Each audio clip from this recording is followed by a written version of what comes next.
देखो chapter differential equations chapter 9। ठीक है, आज हम करेंगे journal and particular solution of a differential equation. क्या करेंगे? Journal and particular solution. ठीक है, journal and particular solution of differential equation. ठीक है, फिर डिफरेंशियल इक्वेशन का जो पर्टिकुलर सॉल्यूशन है वो क्या होता है और जनरल सॉल्यूशन क्या होता है। ठीक है, देखो जनरल पर्टिकुलर सॉल्यूशन हमने क्लास 1 में भी किया था, इंटर जनरल सॉल्यूशन है पर्टिकुलर सॉल्यूशन। ठीक है, वैसे यहाँ पर है। देखो सबसे पहले सॉल्यूशन का मतलब क्या है। ठीक है, जैसे x square minus one is equal to zero आपके पास कोई इक्वेशन है। ठीक है, तो जो वैल्यू इस इक्वेशन को सेटिस्फाई करेगी, ठीक है, मतलब, ठीक है, कि आप लेफ्ट हैंड साइड पर कोई भी वैल्यू पुट करोगे, ठीक है, और वो राइट हैंड साइड के इक्वल आ जाए, उसे हम कहते हैं उस इक्वेशन का सॉल्यूशन। जैसे यहाँ पर x की वैल्यू अगर मैं प्लस माइनस सब्स्टिट्यूट करूं, प्लस माइनस वन, तो लेफ्ट हैंड साइड क्या हो जाएगी, वो राइट हैंड साइड के इक्वल आ जाएगी। तो उन वैल्यूज को हम कहते हैं सॉल्यूशन ऑफ गिवन इक्वेशन। ठीक है, अब आती है बात कि what is solution of differential equation. जैसे आपके पास डिफरेंशियल इक्वेशन है d square y upon d x square plus y is zero. अब ये जो आपके पास डिफरेंशियल इक्वेशन है इसका सॉल्यूशन क्या होगा। देखो इसका जो सॉल्यूशन होगा वो क्या होगा, y होगा।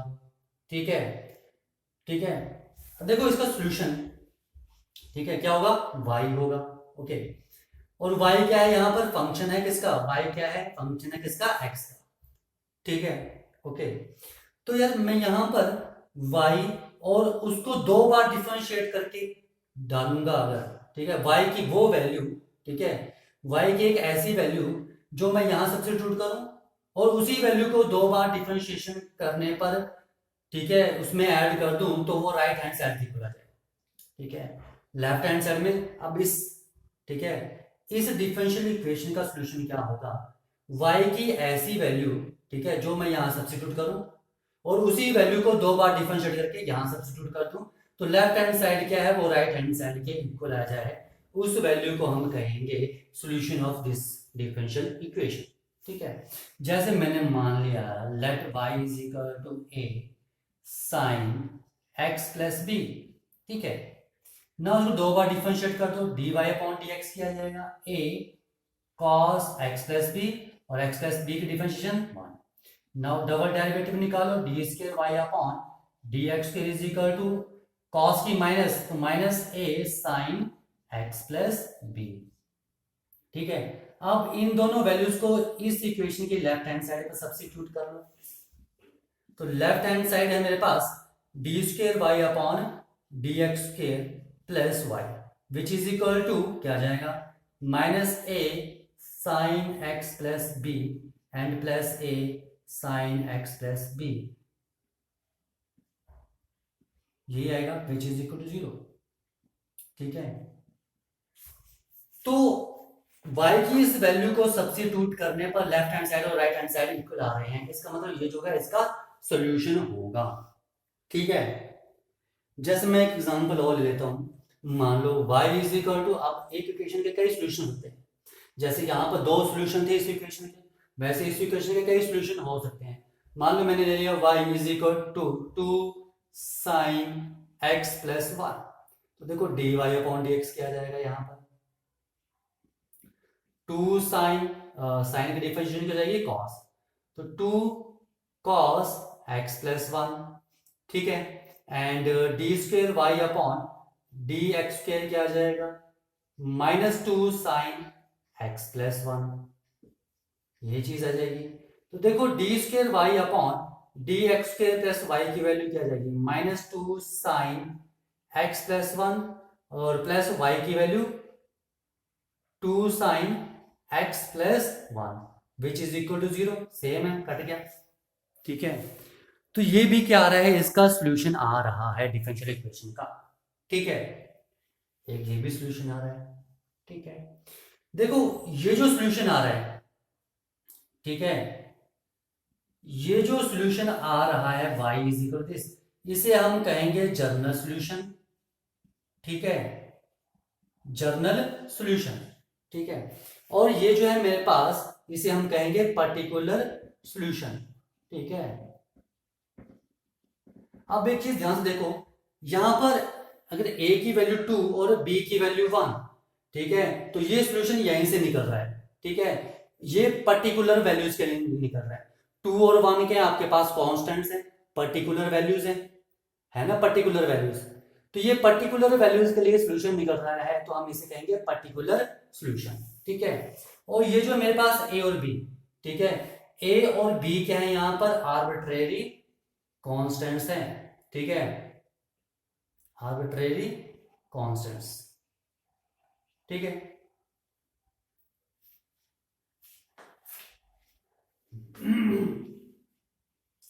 TRAR, TRAR,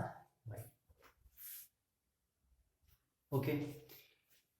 यहां पर a और b के हैं, आर्बिट्रेरी कांस्टेंट्स हैं, a और b आर्बिट्रेरी कांस्टेंट्स, ठीक है, ओके। ये चीज समझ में आई।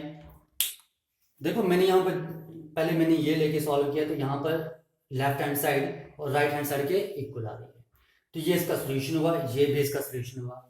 ये a और b की पर्टिकुलर वैल्यूज के लिए है, ठीक है, हमने प्लस वन में ट्रिग्नोमेट्री में भी किया हुआ है, जनरल एंड पर्टिकुलर सॉल्यूशन, ठीक है। तो ये किसी पर्टिकुलर वैल्यूज के लिए है, तो हम इसे पर्टिकुलर सॉल्यूशन कहेंगे। और ये a और b क्या है मेरे पास, आर्बिट्रेरी कांस्टेंट है, और ये क्या है मेरे पास, जनरल सॉल्यूशन, ठीक है, ओके। क्या है मेरे पास, जनरल सॉल्यूशन, ठीक है। अब देखो आर्बिट्रेरी कांस्टेंट क्या होते हैं, ठीक है, ये भी आपको मैं क्लियर कर दूं। देखो एक तो होती है हमारे पास कांस्टेंट्स, कांस्टेंट्स होते हैं जो वैल्यूज फिक्स हैं, जैसे 2, 3, 0, 1, ये सभी क्या है, कांस्टेंट्स हैं, ठीक है। आर्बिट्रेरी कांस्टेंट्स क्या होते हैं, अननोन वैल्यूज, अननोन कांस्टेंट्स, जिसके बारे में है तो कांस्टेंट ही, पर उनके बारे में हमें नहीं पता है, उन्हें हम क्या कहेंगे, आर्बिट्रेरी कांस्टेंट्स, ठीक है, ओके, ठीक है। जैसे आप x square plus y square is equal to 1 r square, this is equation of circle, ठीक है, ऐसे बनेगी। तो देखो यहाँ कांस्टेंट क्या है, कि आपके पास हमेशा सेंटर से जो सर यहां तक का डिस्टेंस है, ये हमेशा क्या रहेगा, कांस्टेंट रहेगा, चेंज नहीं होगा, ठीक है। अब यहाँ पर आर्बिट्रेरी कांस्टेंट क्या है, आर, क्योंकि जैसे आप रेडियस को चेंज करोगे तो ये सर्कल चेंज होता जाएगा, ठीक है। अगर रेडियस 1 है तो उसके लिए सर्कल कुछ और बनेगा, रेडियस 2 है तो कुछ और बनेगा, ठीक है। तो हमें यहाँ पर आर जो है अननोन कांस्टेंट है तो कांस्टेंट ही, पर क्या है, अननोन कांस्टेंट, जिसके बारे में हमें नहीं पता है, क्योंकि आर चेंज करते जाओगे तो यहाँ पर आपके पास हो जाएगी, वैल्यूज चेंज होती जाएंगी, यानी कि सर्कल बड़ा होता जाएगा या छोटा होता जाएगा ड्यू टू दिस आर, तो इसे हम कहते हैं आर्बिट्रेरी कांस्टेंट, आया समझ, ठीक है। आर्बिट्रेरी कांस्टेंट होते हैं अननोन वैल्यूज, जिसके बारे में हमें नहीं पता है, अननोन कांस्टेंट्स, जिसके बारे में हमें नहीं पता है, और कांस्टेंट्स होते हैं जो फिक्स वैल्यू 2, 3, 0, 1, जिसके बारे में हमें पता है, ठीक है।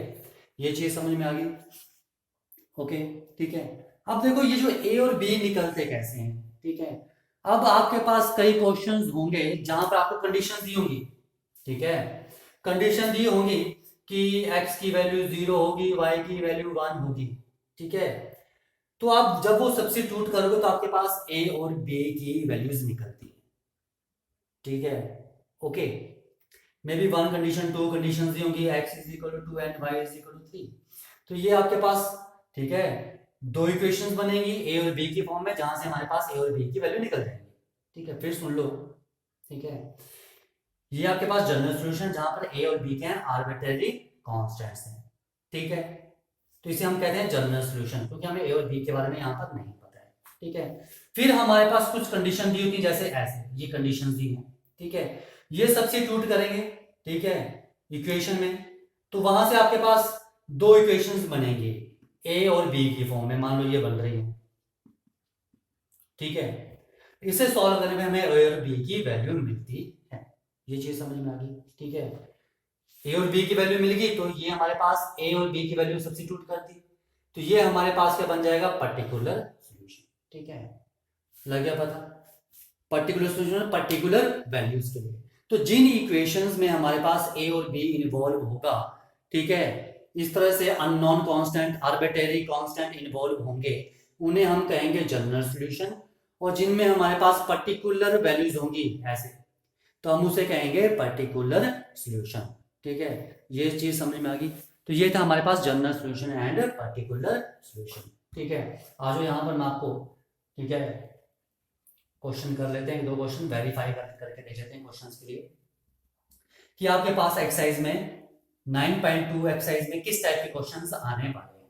ठीक है, जैसे आपको बोलते हैं कि आपने वेरीफाई करना है कि y is equal to e minus 3x, ठीक है, इज सोल्यूशन, ये सोल्यूशन है या नहीं है of d square y upon d x square plus d y upon d x minus 6y is equal to 0। ठीक है, ये आपको पूछे कि ये जो है इसका सोल्यूशन है या नहीं है, तो हम क्या करेंगे, ये वैल्यूज निकालते जाएंगे, y सब्स्टिट्यूट कर देंगे, d y upon d x निकालना पड़ेगा। तो सबसे पहले d y upon d x निकाल लो, तो क्या जाएगा -3 e raise to power -3x, यही आएगा। Now d square y upon d x square निकाल लो, ठीक है, क्योंकि ये स्क्वायर भी है, तो क्या जाएगा 9 e raise to power -3x, ये आ जाएगा। ठीक है, अब ये तीनों वैल्यूज यहां पर सब्स्टिट्यूट कर दो। अगर लेफ्ट हैंड साइड में सब्स्टिट्यूट करने पर राइट हैंड साइड के इक्वल आ रहा है, तो ये इसका सॉल्यूशन होगा। ओके, तो आ जाओ 9 e टू माइनस 3x, ठीक है, d y upon d x की value -3 e to minus 3x minus 6 y की वैल्यू क्या है e to minus 3x and which is equal to 9 e to minus 3x और -9 e to minus 3x cut गया, which is equal to 0 and which is equal to right hand side. तो left hand side जो है right hand side पर के equal आ रही है जब हम ये वैल्यू सब्स्टिट्यूट कर रहे हैं। तो इसका मतलब y is equal to e to minus 3x क्या होगा, इस इक्वेशन का सॉल्यूशन होगा। ये चीज समझ में आ गई। ठीक है, आ जाओ एक क्वेश्चन और कर लेते हैं, ठीक है, फिर आपको एक्सरसाइज करने में इजी रहेगा। जैसे आपके पास क्वेश्चन है, बोलते हैं कि आपने y वेरीफाई करना है, y is equal to a cos x plus b sin x। ठीक है, a एंड b जो है बिलोंग कर रहे हैं r को। ठीक है, इज ए सॉल्यूशन ऑफ किसका, d square y upon d x square plus y is equal to 0। ये इसका सॉल्यूशन है या नहीं, आपने ये वेरीफाई करना है। ठीक है, वेरीफाई करना है तो सॉल्यूशन है, तो आपने यहाँ पर वेरीफाई करके बताना है। तो d square y upon d x square निकालना पड़ेगा, सबसे पहले d y upon d x निकाल लो, क्या आ जाएगा, ठीक है, कॉस की माइनस साइन तो minus a sine x and plus b cos x. Now d square y upon d x square निकालना पड़ेगा, तो क्या आ जाएगा मेरे पास minus a cos x and minus b sine x. अब आ जाओ यहाँ पर लेफ्ट हैंड साइड की सब्स्टिट्यूट कर दो। लेफ्ट हैंड साइड के आपके पास d square y upon d x square plus y, यही है, तो which is equal to d square y upon d x square minus a cos x minus b sine x plus y, y की वैल्यू है मेरे पास a cos x plus b sin x, a cos x से a cos x, b sin से b sin x, which is equal 0 and जो कि right hand side के इक्वल है। इसका मतलब ये इसका सॉल्यूशन होगा, y is equal to this is a solution of this differential equation, तो ये इसका सॉल्यूशन है। ठीक है, तो यही आपने करना है इन सेकंड एक्सरसाइज में कि वो उसका सॉल्यूशन है या नहीं है। ठीक है, एक बार मैं आपको फिर थोड़ा सा इसमें रिमाइंड करवा दूं या थोड़ा सा बता दूं कि general solution and particular solution. ठीक है,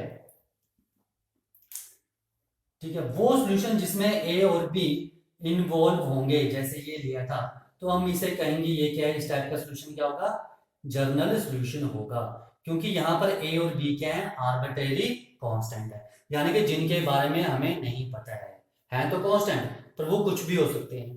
और जो y is equal to 2 sine x plus 1 इस टाइप का सॉल्यूशन होगा, उसे हम कहेंगे क्या है, वो पर्टिकुलर सॉल्यूशन है।